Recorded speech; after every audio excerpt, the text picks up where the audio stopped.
Now Media Television.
Going to be held for decades. It's not going to be sold. It's not going to be churned. It's not going to generate more fees for the broker. And so the financial experts make their money on, we have this, they have these PowerPoints. They tell you where you are. They do, okay, we're going to readjust. We're going to churn. We're going to sell this, buy that, sell this, buy that. The average lifespan of an investment is in your portfolio managed by these professionals is 1.5 years. And every time they turn it over, they make another fee. So that's one of the sort of systemic reasons, one of the inherent reasons that they don't recommend gold and silver. So I think it's just going to be a matter of more incidents, more things happening. I think this inflation situation is getting a lot of people very sensitive to what's going on. Hopefully we'll see increasing demand over time. We saw that in the 70s. It became a widely held and owned asset. Unfortunately, Dave, the other thing that's annoying and upsetting that's happening kind of at the same time in our industry is that there is a part of our industry that is harming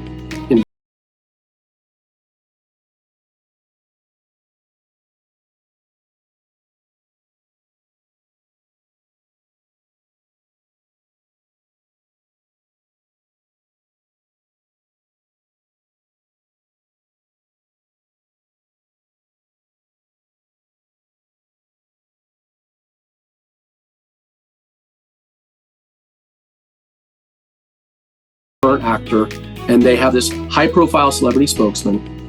They go on there, they talk all the good stuff about own gold to hedge, own gold to protect, all that's great.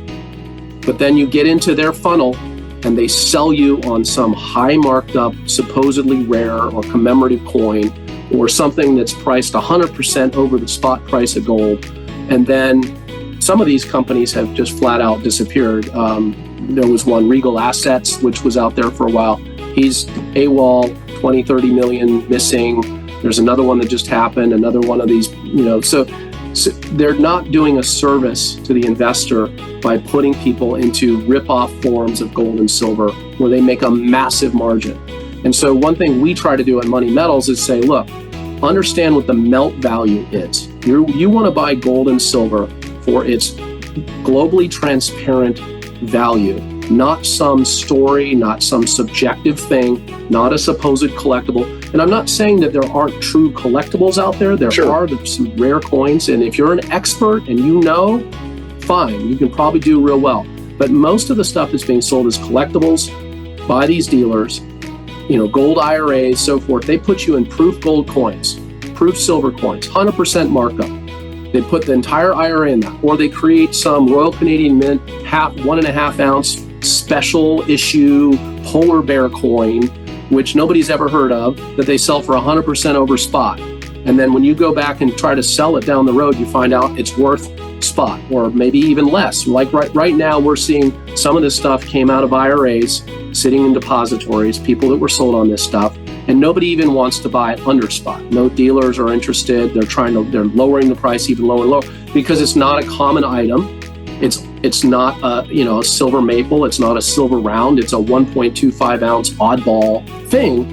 And so, unfortunately, these dealers have been pushing people into that. So, and I don't know what to tell you about that. I apologize on behalf of the industry. I don't consider us part of that industry, that part of the industry, but it's happening. And so the most important thing is getting people to understand, you need gold and silver as financial insurance. The next question is, how do you move forward?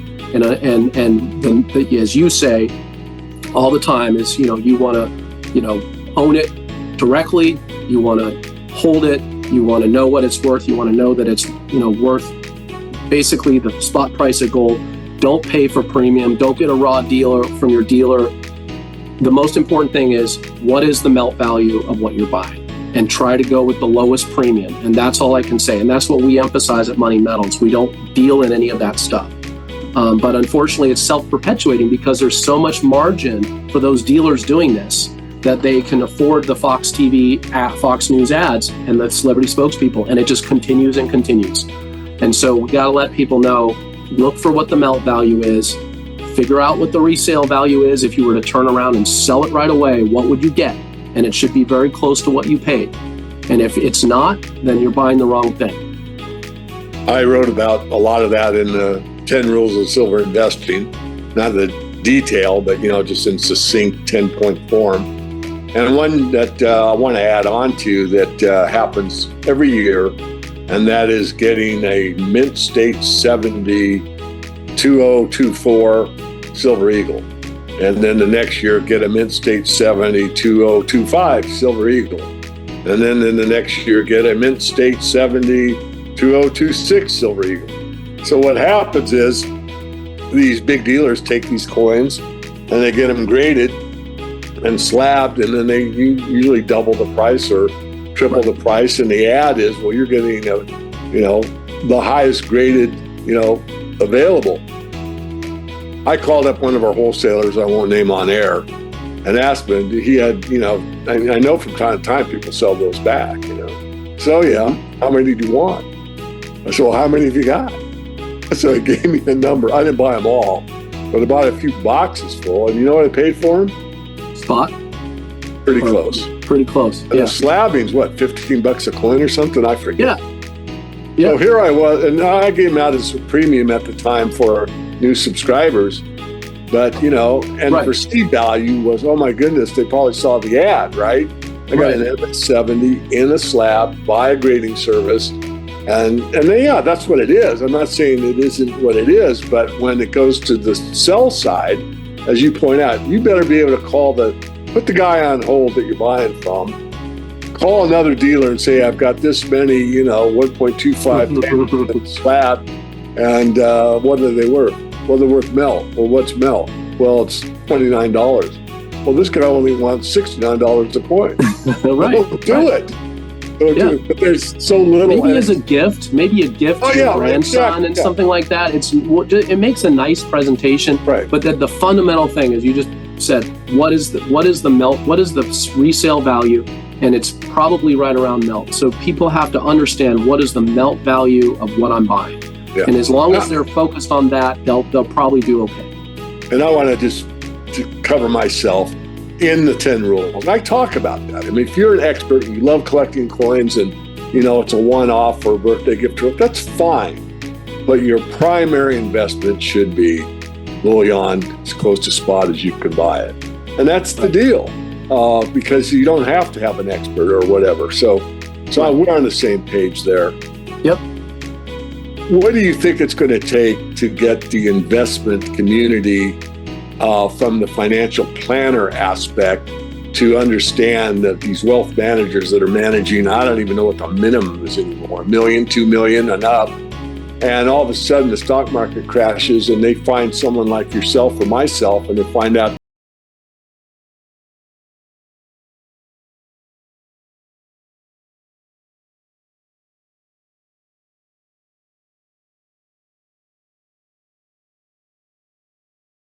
portfolio, and that's a fact, Jack. And all of a sudden, their brother-in-law tells them that, and they just lost, $6 million, and they had no hedge in the metals.